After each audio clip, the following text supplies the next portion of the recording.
और चलिए आपको मैप के जरिए समझाते हैं कि कैसे प्रधानमंत्री का काफिला गुजरेगा। देखिए, प्रधानमंत्री मोदी का ये रूट है, भोपाल एयरपोर्ट से होते हुए सीधे लाल घाटी ये काफिला जाएगा। लाल घाटी से मोती मस्जिद की तरफ ये रुख करेगा और मोती मस्जिद से मानव संग्रहालय जहां पर एक कार्यक्रम है वहां का ये रुख करेगा। तो ये देखिए, ये आपको मैप के जरिए दिखा रहे हैं कि भोपाल एयरपोर्ट से होते हुए लाल घाटी से मोती मस्जिद और मोती मस्जिद से मानव संग्रहालय। और ये पूरे मार्ग में चप्पे चप्पे पर पुलिस तैनात है। और हमारे एग्जीक्यूटिव एडिटर मनोज सैनी जी ने महिला विधायक से बात की, क्या कुछ उन्होंने कहा, चलिए सुनते हैं। तो प्रधानमंत्री नरेंद्र मोदी पहुंच रहे हैं, लेकिन आप देखिए 4 महिला नेत्रियां कहें, सांसद कहें, विधायक कहें, सब मेरे साथ है। सभी राज्यसभा और एक मंत्री भी मेरे साथ मौजूद है। लेकिन बड़ी बात यह है कि प्रधानमंत्री आ रहे हैं और आधी आबादी पर बड़ा फोकस रहा है। अभी आपने दिल्ली भी देखा, प्रधानमंत्री आ रहे हैं, क्या उम्मीद है और आप लोग क्या कहने वाले हैं? हम सबके लिए गौरव की बात है कि राष्ट्र नायक माननीय प्रधानमंत्री आदरणीय मोदी जी भोपाल पधार रहे हैं, मध्य प्रदेश की पावन धरा पर पधार रहे हैं। और निश्चित ही माननीय प्रधानमंत्री जी ने महिला सशक्तिकरण के लिए जो कार्य किया है, हम सब बहनें उन्हें कोटि कोटि धन्यवाद देते हैं। उनके नेतृत्व में नारी शक्ति वंदन अधिनियम आज पारित हुआ है। सारी भारत की आधी आबादी को नेतृत्व करने का अवसर प्रदान माननीय प्रधानमंत्री जी के कारण होगा।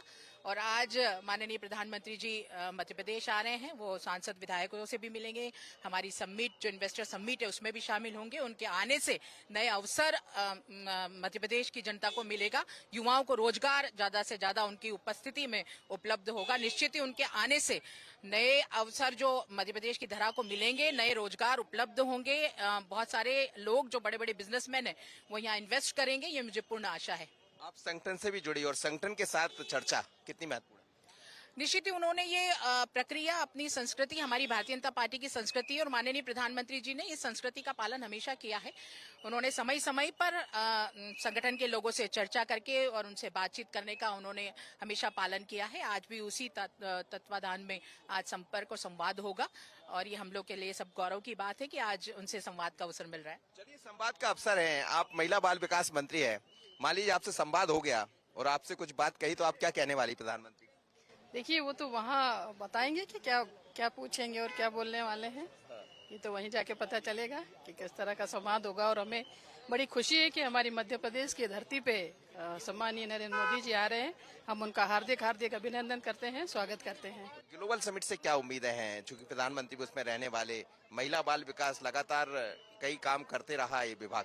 देखिए, बहुत सारी उम्मीदें हमें इससे, और खासकर महिलाओं को सशक्त बनाने के लिए, उनको आर्थिक रूप से स्वावलंबन बनाने के लिए हमेशा ही भारतीय जनता पार्टी की सरकार और हमारा संगठन निरंतर इसमें अग्रसर है।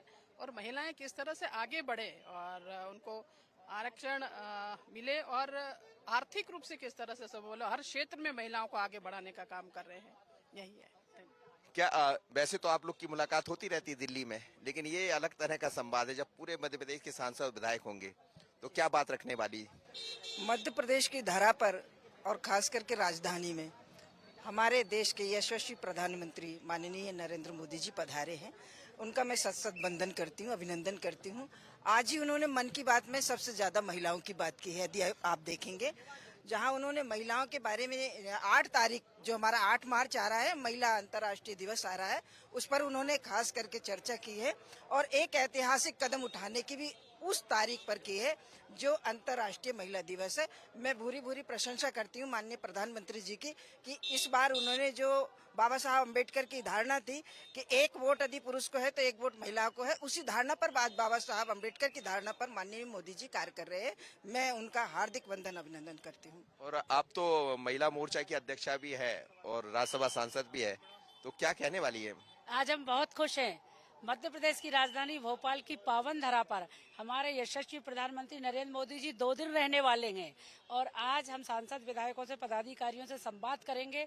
निश्चित रूप से नारी शक्ति वंदन अधिनियम के माध्यम से मोदी जी ने महिला सशक्तिकरण की बात कही नहीं है, उसको यथार्थ रूप में सत्य रूप से प्रतिपादित करने का काम किया है। और 8 मार्च महिलाओं को समर्पित किया है। उनके इंस्टाग्राम, उनके जितने भी सोशल मीडिया पर है, नामी ग्रामी महिलाओं के वहाँ पर वो वीडियो शेयर होंगे, वो बातचीत करेंगी। और 8 मार्च महिला दिवस महिलाओं के नाम समर्पित करने के लिए मैं मोदी जी का अभिनंदन करती हूँ। और पूरे मध्य प्रदेश महिला मोर्चा की ओर से मैं माननीय प्रधानमंत्री जी का अभिनंदन करती हूँ, बार बार वंदन करती हूँ कि हमारे मध्य प्रदेश में मोदी जी 2 दिन रुकने वाले हैं और विभिन्न प्रकार के अभी जो समिट होने वाली है बहुत बड़ी, उसका शुभारंभ करेंगे। पदाधिकारियों से, सांसद, विधायकों से संवाद करेंगे। और आज बागेश्वर धाम में कैंसर अस्पताल का भूमि पूजन भी हमारे मोदी जी कर रहे हैं। चलिए, मोदी जी बहुत कुछ देने वाले हैं मध्य प्रदेश को, क्योंकि आज देखिए, आज तस्वीरें आप देख रहे हैं, इस समय लगातार विधायक सांसदों के पहुंचने का सिलसिला जारी है। कई मंत्री विधायक यहाँ पहुंच रहे हैं। यदि बात होती है तो क्या बात रखने वाली है आप?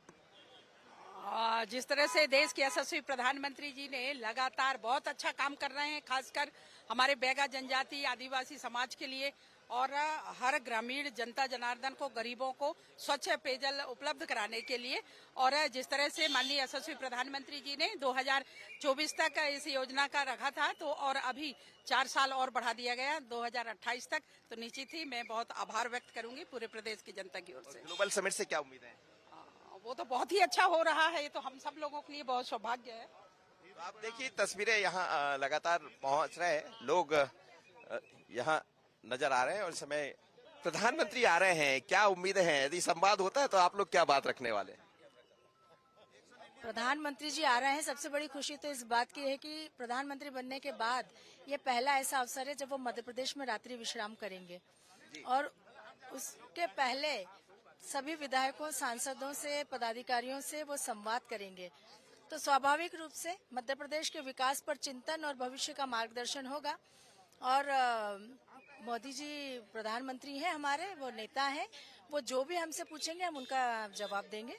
ग्लोबल समिट से क्या उम्मीद है? क्योंकि बहुत तैयारियां की है आपकी सरकार ने, और पीएम के आने से स्वाभाविक 4 चांद भी लगे।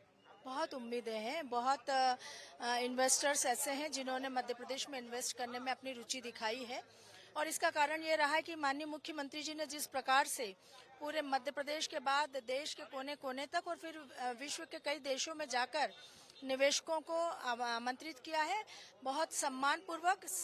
अधिकांश उद्योगपति ऐसे हैं जो मध्य प्रदेश की धरती पर निवेश करने के लिए उत्सुक है। इसका लाभ निश्चित रूप से मध्य प्रदेश को मिलेगा। चलिए, तो सभी को बहुत उम्मीदें हैं प्रधानमंत्री नरेंद्र मोदी के आने से, और लगातार लोगों के पहुंचने का सिलसिला जारी है। कुछ अपनी कहने वाले, कुछ उनकी सुनने वाले हैं, लेकिन जब प्रधानमंत्री आते हैं तो ऊर्जा का संचार कुछ अलग दिखाई देता है। आशीष खरे के साथ मनोज सैनी, बंसल न्यूज, भोपाल।